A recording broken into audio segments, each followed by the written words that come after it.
एक बार एक व्यक्ति बड़ा निराश होकर बुद्ध के पास आया और बड़े दुखी मन के साथ बुद्ध से बोला, है महात्मा, मैं अपनी ज़िंदगी में बड़ा परेशान हो गया हूँ। मैं जो भी काम करता हूँ मुझे उसमें सफलता मिलती ही नहीं है। मैंने हर तरह के व्यापार में हाथ डाला। मैंने 6 महीने में 4 व्यापार बदल दिए, लेकिन वहाँ से मुझे सिर्फ निराशा हाथ आई। और अब मेरी हालत ऐसी हो गई है कि अब तो मेरे पास भोजन जुटाने के भी पैसे नहीं हैं। और मैंने किसी से ये सुना है कि आपके पास जो कोई भी जाता है आपके आशीर्वाद से उसकी ज़िंदगी बदल जाती है।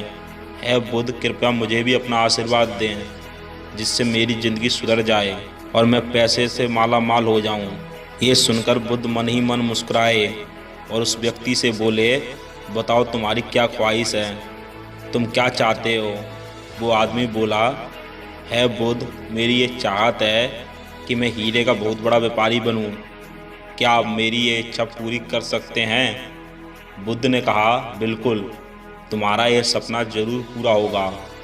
मैं तुम्हें एक हीरा और एक मोती देता हूँ, उससे तुम जितने चाहो उतने हीरे और मोती बना लेना। बुद्ध की ये बात सुनकर उस युवक के मन में उम्मीद की एक नई किरण जग उठी। फिर बुद्ध ने उस युवक को अपनी हथेली बढ़ाने को कहा।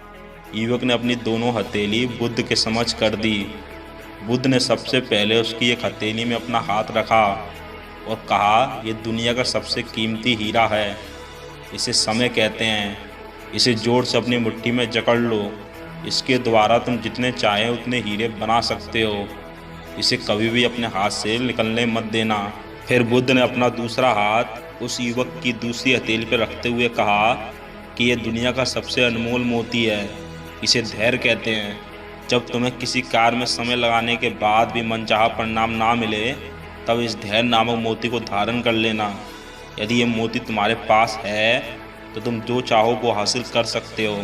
युवक ने बड़े ध्यान से बुद्ध की बात सुनी और अब इसे सब समझ में आ गया और वो बुद्ध को धन्यवाद देकर वहाँ से चला गया।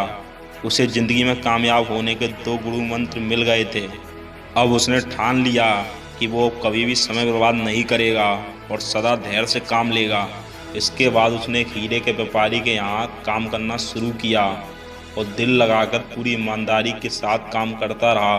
कुछ वर्ष बीतने के बाद अब वो इस व्यवसाय की बारीकियों को समझ चुका था और फिर इसके बाद उसने अपना सपना साकार किया और हीरे का बहुत बड़ा व्यापारी बना।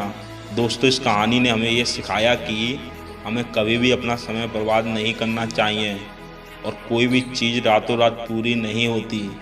उसके लिए हमें धैर्य रखना होता है। इसलिए बजाय कि आप चिंता करें और उम्मीद हार जाएं, आप धीरे धीरे ही सही धैर्य के साथ अपना काम करते जाएं।